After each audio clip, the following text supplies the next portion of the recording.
Welcome to the Burisch Archive Podcasts, a series of focused discussion around the controversial claims of Dr. Dan Burisch. Today's subject, the impossible task of summarizing this extraordinary story.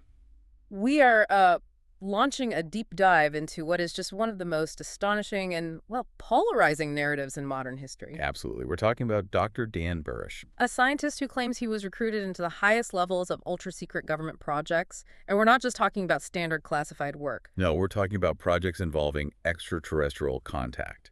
The scope of it is just immense, which is exactly why a methodical, step-by-step approach is so essential here. It's the only way.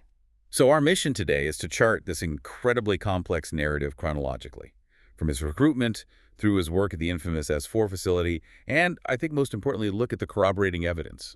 Right, the pieces that have been brought forward by investigators, including the Burisch Archive itself. Exactly. We need to lay this story out piece by piece so that even if you're a complete skeptic, you can at least appreciate the sheer depth of detail we're dealing with. Let's get into it. So let's start at the beginning. The foundation.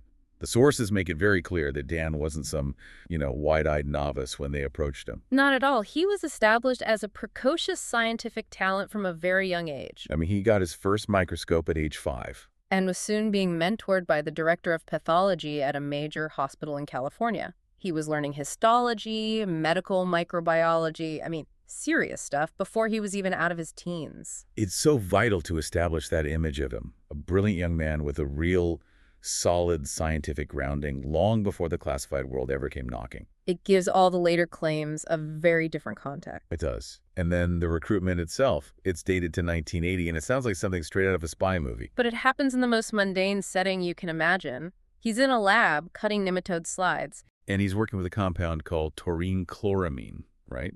Not Clorox, as some stories have it. Correct. It's essentially an antibacterial agent. And then 3 men just walk in. One in a suit, one in a naval uniform, and one in this this bizarre hybrid outfit. Half suit, half uniform. That image alone tells you something is off. Something is deeply compartmentalized from the very beginning. It just screams overlapping agencies, doesn't it? A mix of military authority and, civilian bureaucracy. And they ask to speak with him. They lay out the ultimate temptation, the classic carrot for a young, ambitious scientist. You want to work for the government. You want to see the world. And they promised him everything. Access to any lab, any resources he could ever need. A promise that, by his account, proved to be true. And he said yes. Instantly. Well, he was a little frustrated with his university's biology department at the time, enjoying psychology more, so he just accepted. He admitted later he had, quote, no clue what I was saying. And the transition wasn't immediate. It was slow, very carefully managed, incredibly patient. It started with, of all things, evaluation tests in these shiny silver vans in parking lots. So strange. Then it progressed to meetings at the Naval Reserve Center. And this is where he gets his first taste of the classified world, but he completely misunderstands it. Right, the video's branded with MAJ. For majestic. But what did he think it was? An old soap commercial. Match pull, my love. It just speaks volumes about how compartmentalization works. His mind wasn't on UFOs or military secrets. They were slowly, almost deceptively, building that trust. This gradual induction, it all finally leads to the big move around 1989. It does. He's brought into Nellis Air Force Base, then through Groom Lake, and he finally arrives at S4. The secret facility, about 10 miles south of Groom Lake under Papoose Mountain. Now, this is really the heart of the story. And S4 is often described as a separate country within the U.S. He claimed he worked there for over 10 years, but that period from 89 to 94 is what's really central to his main story. In the facility itself, it was a biosafety level 4. The highest level. Extreme biohazard. The kind of place you see in movies like Outbreak, designed for things that have no known cure. That fact alone tells you whatever they were studying in there was considered an incredible biological risk.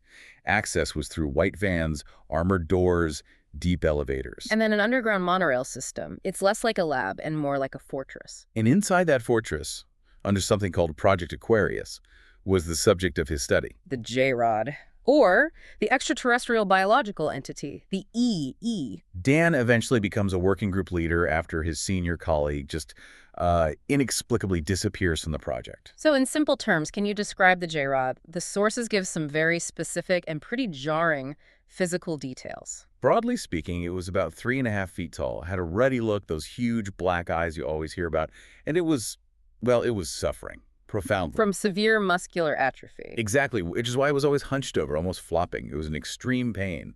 The medical term they used was a paraprotein-related monoclonal gammopathy of uncertain significance. That's a mouthful. What does that actually mean for us? It's a very technical way of saying a serious degenerative neurological disorder. It causes extreme muscle loss and pain, and that detail is so important because it grounds the alien claim in known, albeit rare, human biology. And here's where the story takes a huge leap. The J-Rod wasn't just some alien from another galaxy.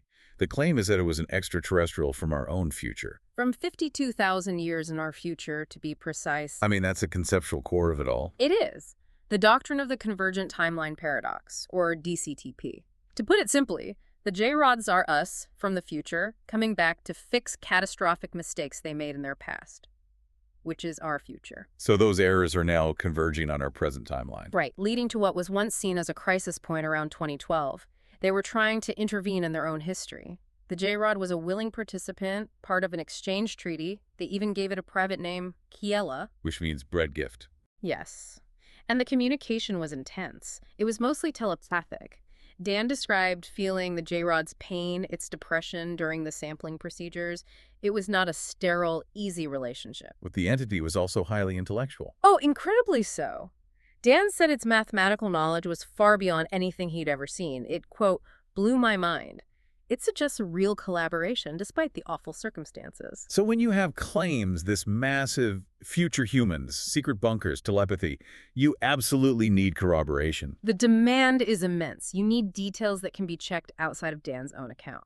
And one of the earliest pieces of anecdotal support comes from his mother, Dodie Crane. Yes, she claimed she personally saw a W-2 form from U.S. Naval Intelligence. Her husband used it for Dan's taxes around 1990, which is the exact time he said he was starting at S4. Of course, a skeptic would say a W-2 is easy to fake, but that claim doesn't exist in a vacuum. It doesn't. Its weight comes from how it connects to other separate pieces of evidence. For instance, you have the Tom Back letter. Which is a huge piece of this. Tom Back was someone else involved in that world, and he wrote a handwritten letter that specifically mentions Dan's work on the program. It's another alleged insider perspective that lines up. It's that layering of details that investigators find so compelling. And then you have Bill Hamilton's independent work. He was initially very skeptical. He only got involved after seeing a leaked technical document, the Q94 document. Right, and he was won over by these very specific operational details Dan shared. Things like the idea that the aliens are numerologists, that they favor the number 9. Which apparently lined up perfectly with 9-year treaty cycles. I mean, that's a level of internal cultural detail that's very hard to just invent. And Hamilton also confirmed the operational environment was very, very real. He received threatening letters. He was sent surveillance photos of Dan's associate, Marcy McDowell. That suggests that if this was all a hoax, some very powerful, sophisticated group was actively trying to silence it. A response that usually only comes with genuine security breaches. Exactly. But beyond the story itself, we have to talk about Dan's scientific credibility outside the secret world. Which brings us to the 2008 Caltech lecture. Yes. That lecture is a powerful piece of evidence for his academic ability. He and Marcy McDowell, who was then known as B.J. Wolf, they presented complex, current scientific work. This showed he was still actively engaged in high-level research years after his time at S4. And the topic was their research on a peculiar silicate-associated phenomenon. They called it Project Lotus. And in simple terms, what was that about? They claimed to be observing micro-wormholes or portals forming above quartz crystals in a saline solution. So, concepts that fuse biophysics with quantum theory. He's presenting this to a respected scientific audience. It demonstrates he wasn't just reciting old classified stories. He was still pushing boundaries, working as a high-caliber scientist. That lends a lot of credibility to his claims about what he was capable of doing at S4. And that brings us to the more recent history and the work of the Burisch Archive's founder, Brian Jackson. Jackson's research gives us this unique post-operational view. He started by tracking curated dialogue on places like the Golden Thread Forum. This was where Dan, using the name COO or MJ1, and Marcy would communicate with other alleged members of the consistory of the Majestic. Exactly. It provided a window into the continued existence of this covert group. But Jackson also documented his own personal contact with Dan from 2014 to 2018. And the reason for that contact is very telling. It is. Jackson himself admits he had an obvious lack of scientific knowledge. And yet, Dan contacted him directly. Why? What did he want? He wanted Jackson's man-on-the-street perspective on complicated scientific material he was preparing, like Project Redstone. That's highly unusual. Why ask a non-scientist for input on something that complex? Because it speaks directly to his stated goal, transparency, making this incredibly complex science accessible and understandable to the general public. So that, as the source material says, the public stewardship can start cutting deeper inroads for their own sovereignty. Precisely.